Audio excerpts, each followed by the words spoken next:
Hello दोस्तों, नमस्कार, good evening. कैसे हैं आप सब? आई होप कि आप सभी लोग अच्छे होंगे।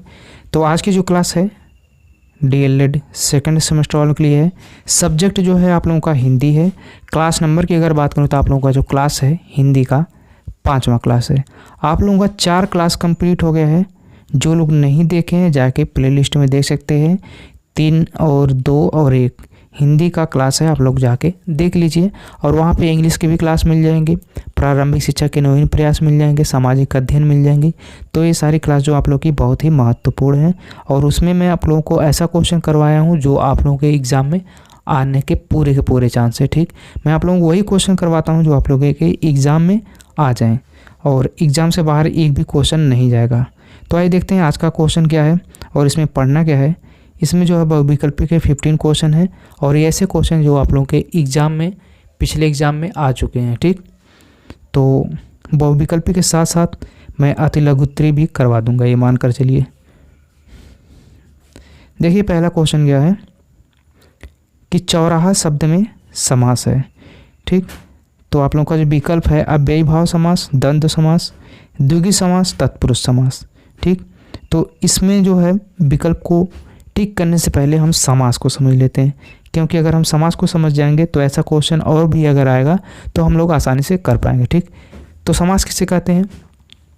2 या 2 से अधिक शब्दों को मिलाकर बनाया गया एक सार्थक शब्द। सार्थक का मतलब हो जिसका अर्थ निकलता हो। ठीक, सार्थक शब्द जिसका अर्थ निकलता हो क्या कहलाता है? समास कहलाता है।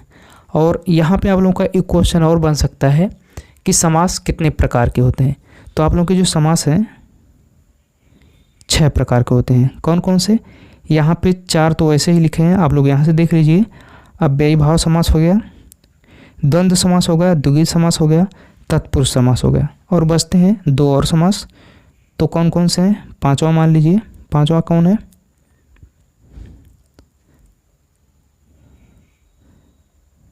कर्मधारय समास,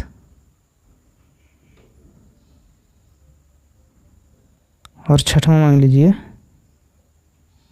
बहुब्रीहि समास।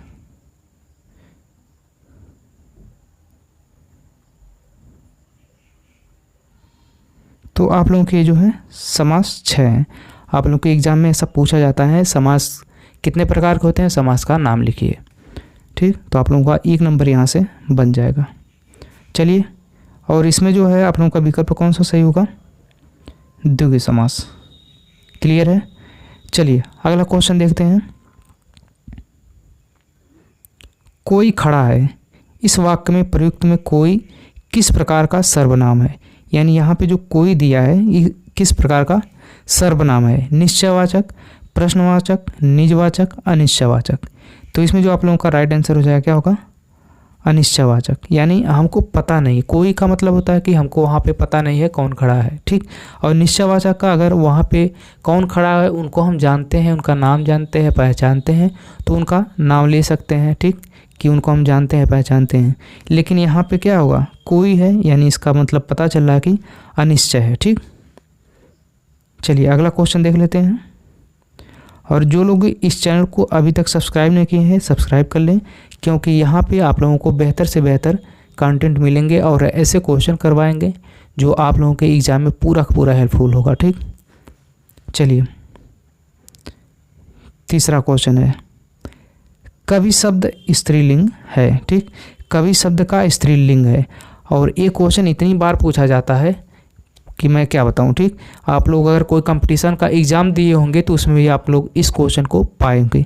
तो इसका आंसर मैं नहीं बताऊंगा, इसका आंसर मैं आप लोगों के ऊपर छोड़ देता हूं। ठीक, आप लोग कमेंट बॉक्स में बताइएगा, कमेंट बॉक्स तो खुला ही है। चलिए इसका आंसर आप लोग वीडियो को रोक करके चाहे नेट से खोज के, चाहे बुक से खोज के, चाहे जहाँ से अगर आप लोगों को आता है तो आप लोग यहाँ पे बताइए। चलिए अगला क्वेश्चन देख लेते हैं। व्याकरण में वचन का सही अर्थ है। व्याकरण में जो वचन होता है उसका सही अर्थ क्या है?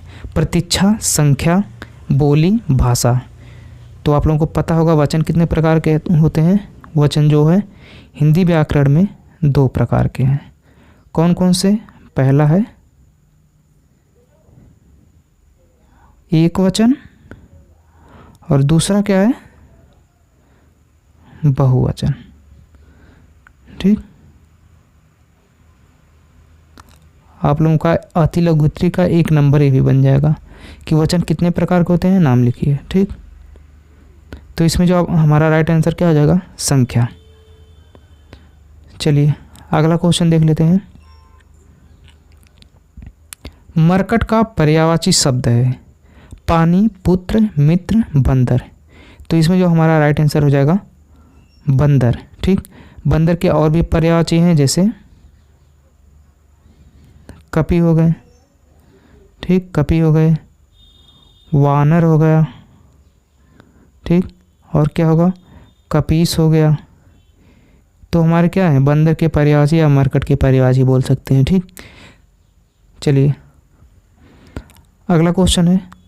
जो लोग वीडियो को अभी तक लाइक नहीं किए हैं, लाइक कर दीजिए। 1 सेकंड से ज़्यादा नहीं लगेगा, 1 सेकंड से अधिक नहीं लगेगा, आप लोग फटाफट लाइक कर दीजिए। चलिए देखते हैं 6वां क्वेश्चन। निम्नलिखित में जातिवाचक संज्ञा है, पुस्तक, ममता, अच्छाई, रमेश। तो इसमें जो हमारा राइट आंसर क्या हो जाएगा, पुस्तक। ठीक, अगला क्वेश्चन है। फ का उच्चारण स्थान है, कंठ, ओष्ठ, तालव्य, मूर्धन्य। ठीक, तो सबसे पहले देख लेते हैं मूर्धन्य का उच्चारण स्थान। ट, ठ, ड, ढ, ड़। ठीक, ये मूर्धन्य क्या होगा, तालव्य क्या क्या होगा, च, छ, ज, झ। ओष्ठ का क्या होगा, ओष्ठ का प, फ, ब, भ, म। जो लोग इस चैनल को सब्सक्राइब कर लेंगे वो बहुत ही फायदे में रहेंगे। कंठ का क्या होगा, क, ख, ग, घ। समझ गए। तो इसमें किसका पूछ रहा है, फ का उच्चारण स्थान पूछ रहा था। फ किस में है, प, फ, ब, भ, म। तो किस में है, यहाँ पे है, यानी ओष्ठ में। समझ गए। तो इसलिए जो आप लोगों का राइट आंसर क्या हो जाएगा, ओष्ठ। चलिए अगला क्वेश्चन देखते हैं। रानी केतकी की कहानी के रचयिता हैं, कौन है, किशोरी लाल गोस्वामी, जयशंकर प्रसाद, इंसा अल्लाह खां और मुंशी प्रेमचंद्र। तो इसमें जो हमारा राइट आंसर क्या हो जाएगा, प्रेमचंद्र। ठीक, चलिए सॉरी, इसमें मैं गलत बता दिया आप लोगों को। रानी केतकी की कहानी प्रेमचंद्र नहीं रहेंगे, इसमें जो है इंसा अल्लाह खां रहेंगे। चलिए अगला क्वेश्चन देखते हैं। अच्छाई, मानवता, बचपन किस संज्ञा के उदाहरण हैं, जातिवाचक संज्ञा, व्यक्तिवाचक संज्ञा, भाववाचक संज्ञा, द्रव्यवाचक संज्ञा। तो इसमें जो हम लोगों का राइट आंसर क्या हो जाएगा, भाववाचक संज्ञा। अब अच्छाई से क्या पता चल रहा है, अच्छाई, मानवता, बचपन, इसमें क्या भाव छुपे हैं, इसलिए हमारे जो है ये भाववाचक संज्ञा कहते हैं। अब भाववाचक संज्ञा कहते किसे हैं, जिस शब्द से किसी के भाव, गुण, दोष या दशा का पता चले उसे भाववाचक संज्ञा कहते हैं। जैसे वो भूख हो गया, प्यास हो गया, करुणा हो गया, मिठास हो गया, इसमें क्या है, भाव छुपे हैं। ठीक, भूख लगी तो अंदर से भाव है, प्यास लगी है भाव है, किसी को करुणा है भाव है, कुछ खाए हैं मीठा लग रहा है, खट्टा लग रहा है, तीखा लग रहा है, वो क्या, उससे हमारे भाव पता चल रहे हैं। ठीक, तो ऐसे बहुत सारे उदाहरण हैं। चलिए अगला क्वेश्चन देख लेते हैं।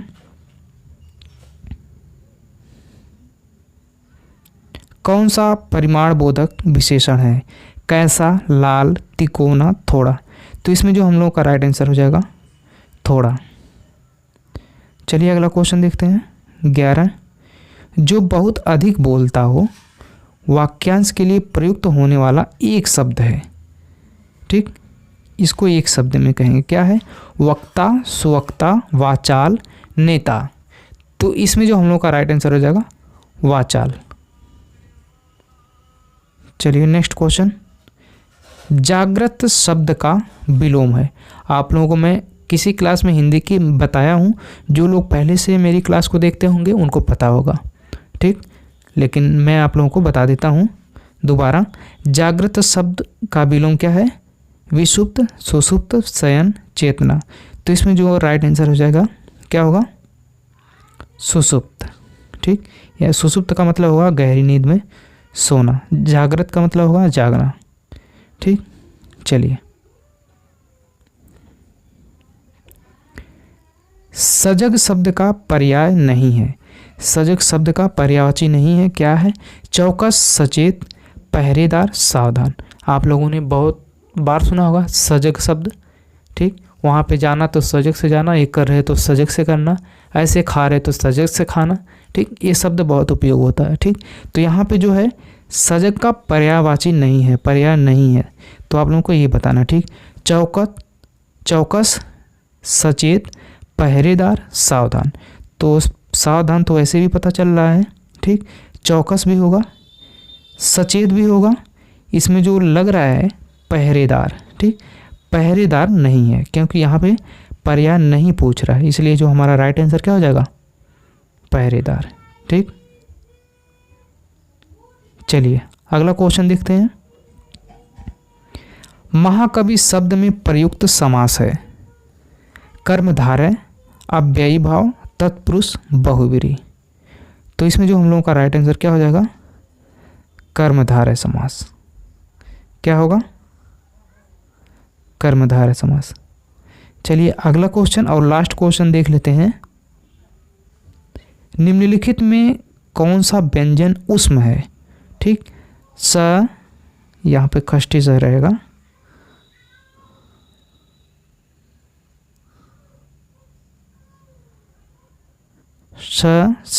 स, ठीक। तो इसमें जो हम लोग का राइट आंसर क्या हो जाएगा? उपयुक्त सभी जो है उसमें व्यंजन है।